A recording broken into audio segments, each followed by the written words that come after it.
They're both electric. They both function exactly the same way. This one has got a coil that closes the switch. This one's got a coil that closes the switch. That one looks like it has no more, higher amps.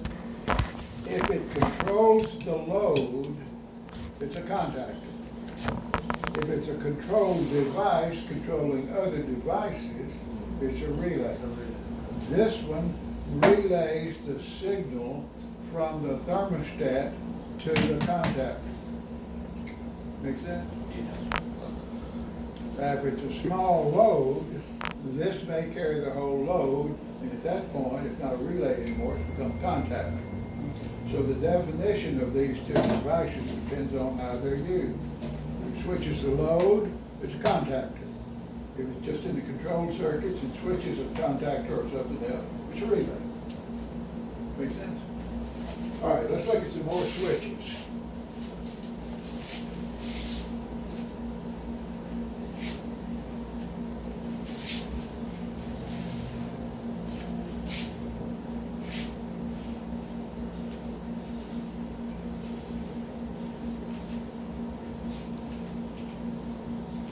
Okay, so this is a single pole, normally open switch.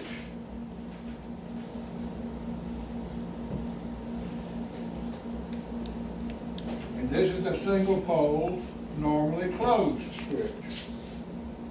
Could be electrically operated, manual, whatever. Or this may be a two-switch electrically operated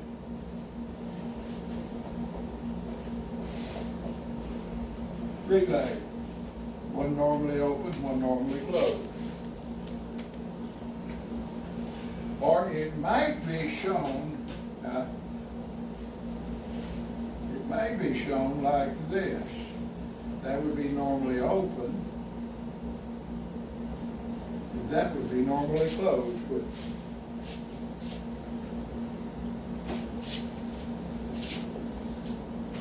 Normally open, normally closed.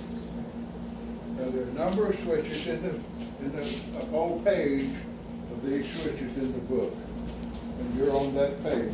What page is this? 305. Look on page 305.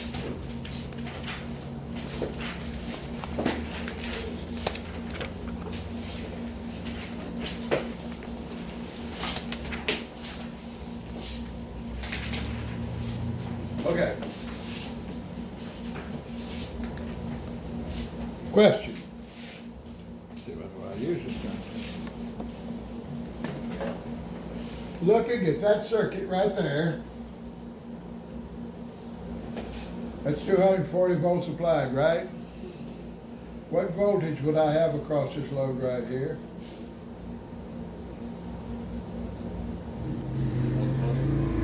If I put my leads on my meter here and here, what voltage would I read? 120. Where'd you get that? 240? Because it's supposed to be 240, right? These are, I've got two poles. I got electrical potential of 240 volts between two poles, don't I? So One of them is open. I've got 240 from here to there, don't I? So what voltage have I got from here to here? 240. 240. Well, what voltage have I got from here to there? Nothing because it's open. Hmm? Nothing. If it's 120. open, nothing. If it's closed, you get the 240. No, it's 120. It's 120. No, well, no. If it's open, then you would have 240, and then you don't have anything. If it's closed, then you would have 240. Because it's 120, 120. How many volts am I gonna drop from here to there? 120. Oh, okay, okay. No, 240, right? 240. 240 between this pole and that one. So I'm gonna drop 240 between here and there. right? The question is, did I drop it here or there? At the, And you dropped it On the over first at the, or at the light opened up. before at the it load. opens.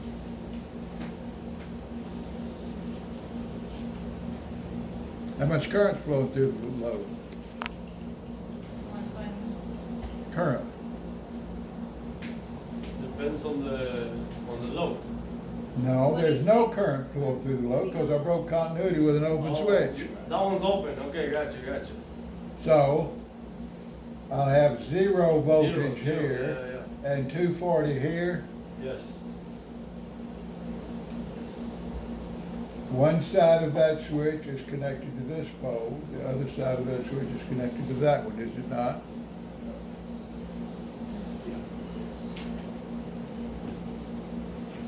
So 240 is where it's open. That is 0. We want to drop our 240 at the load, don't we?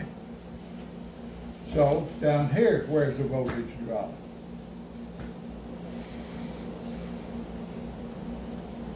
In the box. On both. On the load. On the load. I dropped 240 here, and what do I drop across the switch? The closed switch.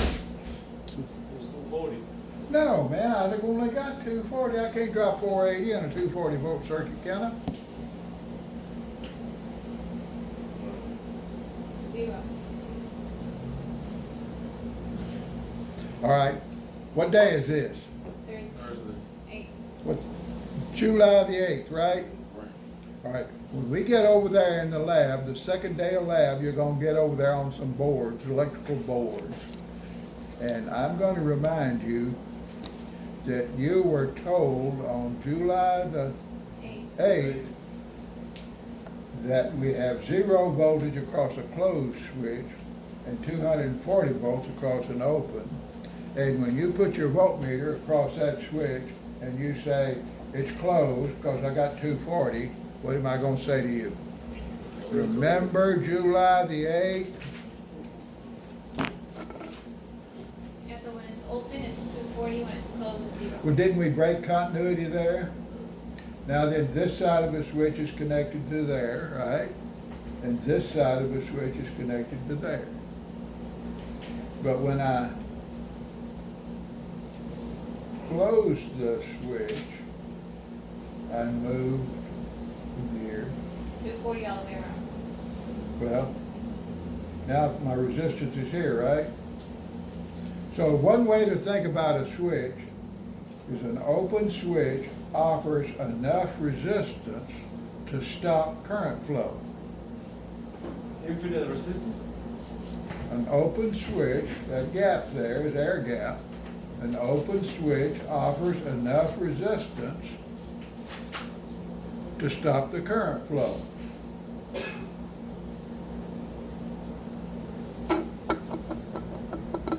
Is that called infinite resistance?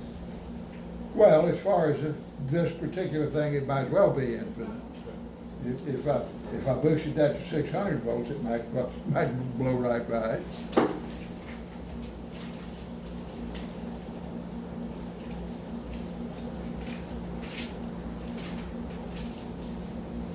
Now look, it's not enough to memorize an open switch is where you'll have your voltage drop. You need to understand and explain why we have the voltage drop across an open switch. So why do we have a voltage drop across an open switch? So there's no path. Because you open it. Because it offers more resistance than the applied voltage can overcome. You said it applies more resistance. High resistance would require high voltage, wouldn't it? Yeah. I was saying And low resistance, low voltage. right. So in this case, our voltage drop is across the open switch. And in this case, our voltage drop is across the load.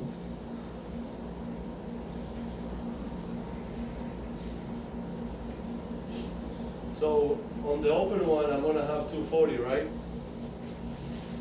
Right there.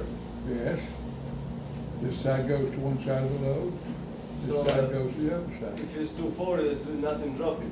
And because there's no current flowing through Right, the that's motor, right. there's no voltage drop. There's nothing. No current, no voltage drop. Yep. Oh, well, no current there either though, is it? Big voltage drop. Another way to think about it is the switch is an alternate to the load. The voltage will either be dropped at an open switch or at the load.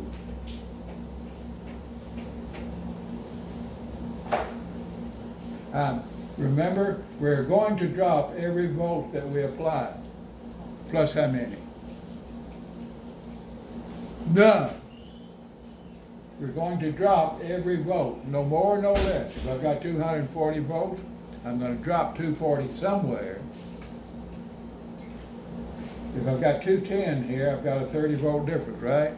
I got a 30 volt problem somewhere. If I've got a 30 volt problem, I start looking at where my terminations are made.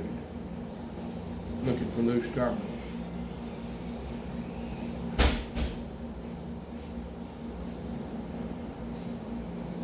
Are we okay on that? It takes a lot of voltage to overcome a high resistance, doesn't it? The purpose of a switch is to offer more resistance than the voltage available can overcome. So when you open the switch, you exchange the voltage location, drop location. When I open this switch, I take the voltage drop away from there and install it there. When I close the switch, I move the voltage drop from the switch to the load. It's easy. Make sense?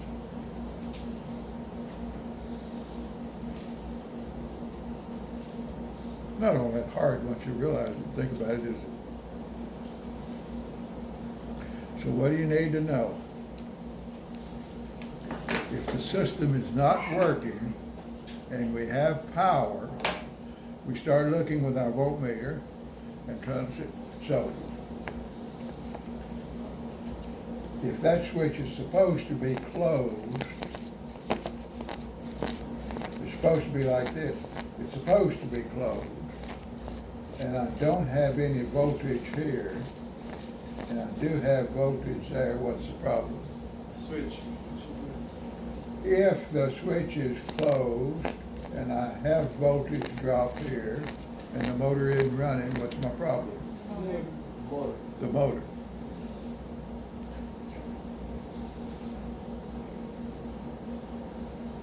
It's great to memorize how these things work, but it's much better to understand how they work and just deduce it. So these two lines here, are you representing the motor with each speed, or? I'm just what's representing that? two loads. They could be Well, lights. that can be just two light bulbs. Yeah, it could be anything. Okay. This could be the refrigeration unit, and that might be an alarm switch in case things don't work. And it just, there's a billion combinations of these things, and you just need to learn Yeah, how to but the use your 240 voltmeter. The 240 will only convert to 120 after it goes to the. I don't have any place up there for 120. Right, exactly. They were throwing 120 answers earlier. So I was just trying to, What's 120 got to do with this circuit? nothing, Nothing. unless you have a transformer in there. But I don't see a Well, transformer, the so we're good. transformer has to do with the 24 volt circuit up there, and there's no electrical connection between the Right. two, only mechanical connection. And this Right. thing is energized as a mechanical. 24 energy. volts, yeah. Close that one, open that one, if it's a single pole, double throw, electrical switch. How we doing, folks? We're good. Okay, Oh, I don't know if I'm gonna make sense. So whenever you're talking about the 24 volts, you can add up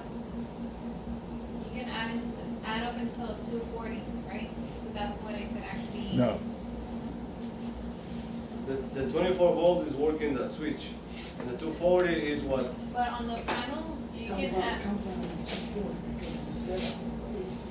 for 240, It's right? out in 240. To make those two connect, you need the 24 volts, and then you passing through the 240. No, I know, but like on the connections on the box, they have to add up 240. It could be 240 or less, right? Then now you need a bigger box. No, 240 lines is different from 220. They're coming in as well, 220. I'm not 20. 240 lines is the switch for the AC. It's not connected to 240. So it comes out 240, it stays 240. So it's connected to all the stuff. I know, but you know how the box has like a whole bunch of sections, right? Some of them is 240. Some of them, some of them are 24, some of them are 20. Now, the switches. And like your house, they're not volts, they're, it's 120s. Some stuff that goes to 120. Mine goes to AC, it's different. AC,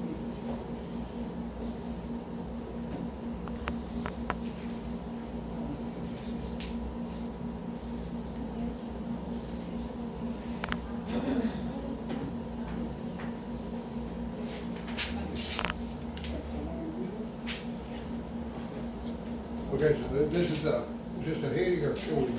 It looks like on a rise in temperature, we'd open the switch, so that would be heating, right?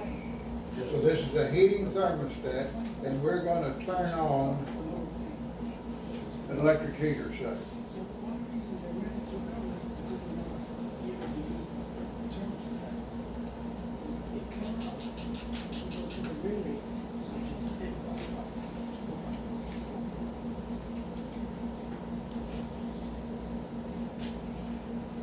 So this is my contactor, it's gonna turn on my heater. It's 240 volt switches in my contactor. Gonna run my load. I've got a transformer over here and a thermostat that controls a solenoid coil in that load. The two voltages don't mix. Yep.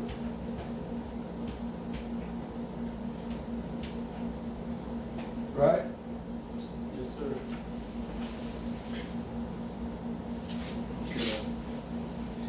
Maybe all of them. One reason they do it, determine, because it's not that control. Because the System. it's too much. Then when it comes back, it goes back up.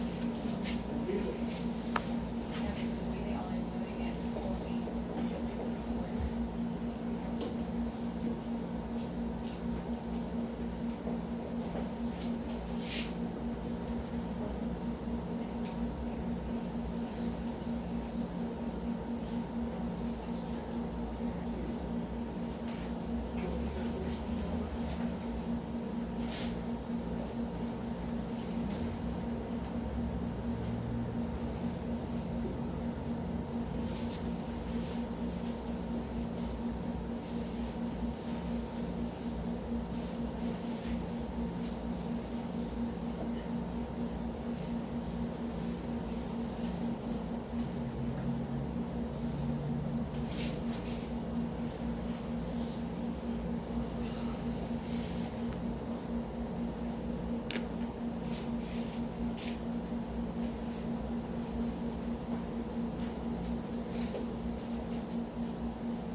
Okay.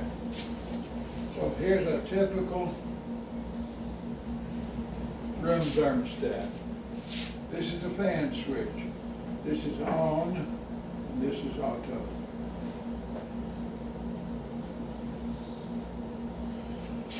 So, 24 volts.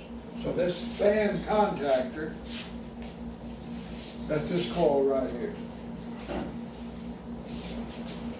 The coil. Well, the cooling contactor, that's this coil right here. Just a coil, not a switch. All of this is 24 volts. Sequencer, it would be something like this, a 24 volt circuit. So I've got heating, cooling, and fan, controlled from the thermostat. So when the thermostat is in the cooling mode, cool off heat, when it calls for cooling, it energizes the Y terminal, which energizes the cooling coil. This coil closes. We don't have the 240 volts up there for the switch. So what that switch, the coil then controls the switch. And the switch comes down to the motor. 240 volts. So this coil controls that switch.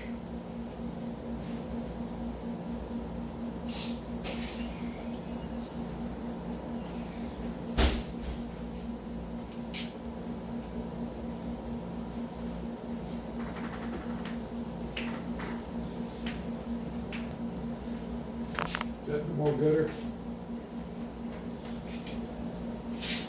Fan contactor. That coil.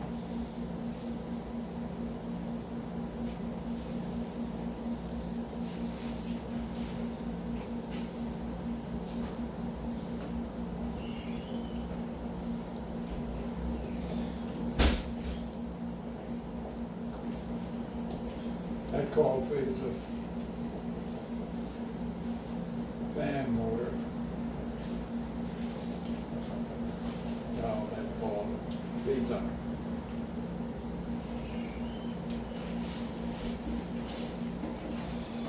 coil.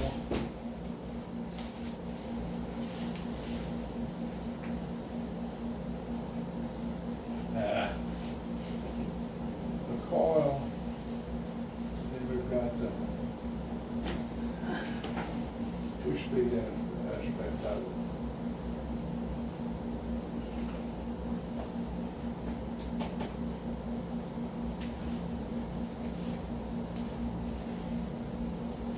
I haven't figured out how to do this stuff, but there's a coil.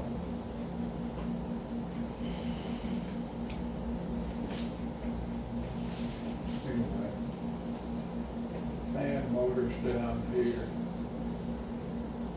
And that would be 240 volt switch. The 24 volt feeds the coil. The fan motor itself is on 240 volts on the relay. Same down here, this is a sequencer.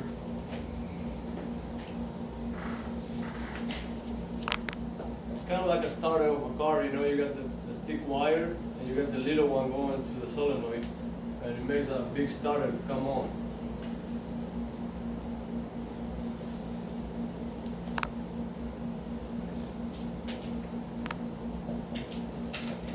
Here's your 240 volt, and there are your heaters.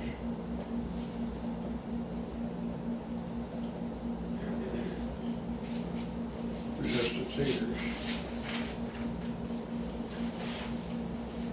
Like this. And the same Heater. So the 24 volt, this is 24 volt circuit, isn't it?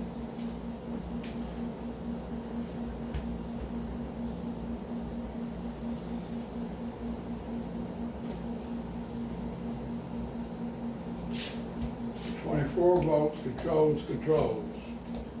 The controls control the motors. for the heaters. So basically, you're just getting 240 at the motors, Yes. at the heater, and where else? That's it, no? Feed the transformer And the too. transformer. That's it. Everything else is controlled by the 24. Yes. So you don't get what you call it? Electrocuted. There you go. Or noise, just plain noise. Well, you can run 24 volts real cheaply in a wall, back to the unit, right? It's much more expensive to run big power wire through the wall and Yeah. back out to the Then little unit. small wires, and they won't harm you anyways. That's correct. Yes, sir. Understood. 24 volts is specifically chosen to be harmless but effective. Yep. However, I find it amusing that we've got the 120 volts down there where the kids can reach them with a paper clip or a fork, or anything else they want to stick in there. Wow. When they gotta learn just like with the fire, no? Touch that fire, what's gonna happen? That's life, so that's good. Does this make any sense? We have a 24 volt circuit that the thermostat and the transformer feed, and a 24 volt coil in a contactor, a 24 volt coil in a sequencer, a 24 volt coil in a contactor. But the main motor switching is 240 volt, completely separate from the 24. The 24 and the 240 never come together except in the transformer, where we feed the transformer with the 240. So we okay? So,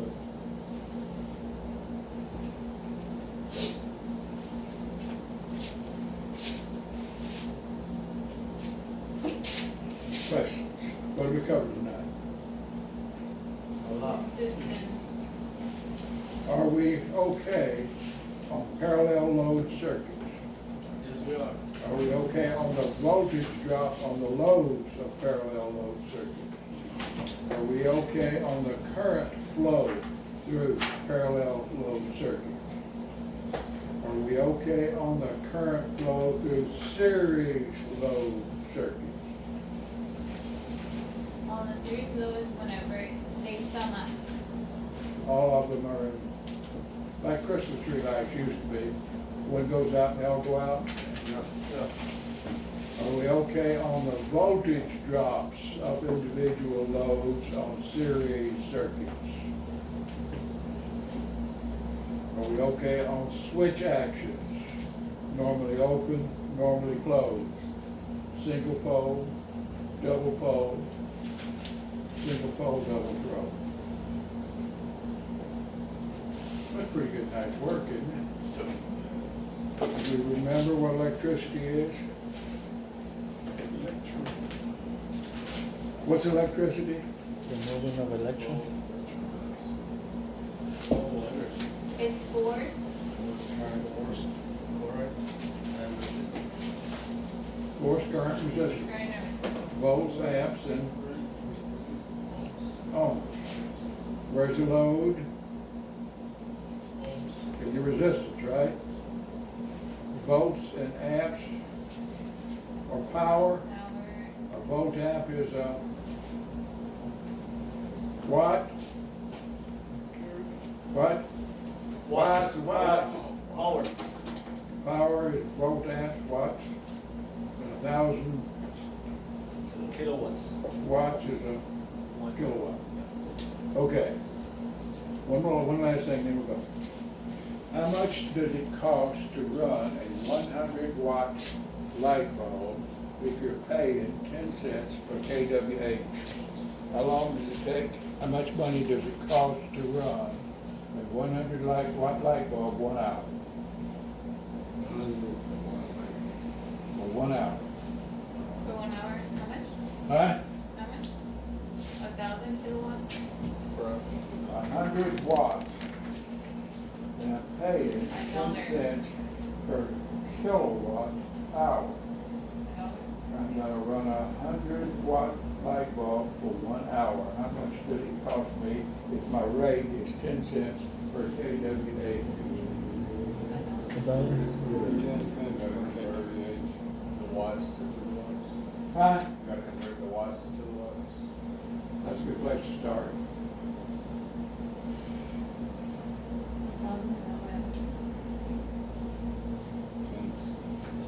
So it's a tenth of a KW, right? And a dime is a tenth of a dollar.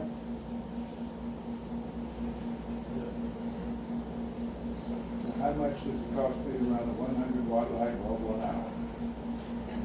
Huh? 10 cents? What's a tenth of a cent? 1 cent. 1 cent. I know it was getting one, so I didn't know if it was a dollar or a cent.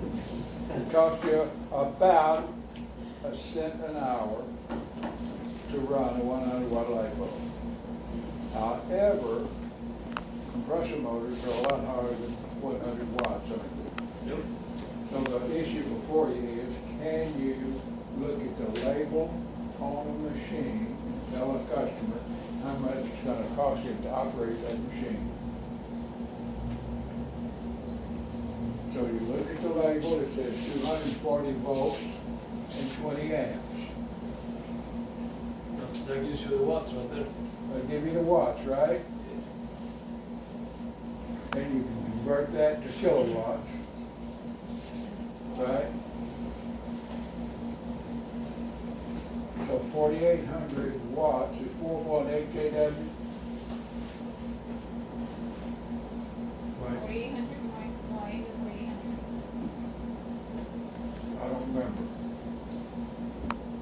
If I have 20 amps, 240 volts, Oh, 4,800 watts, times right?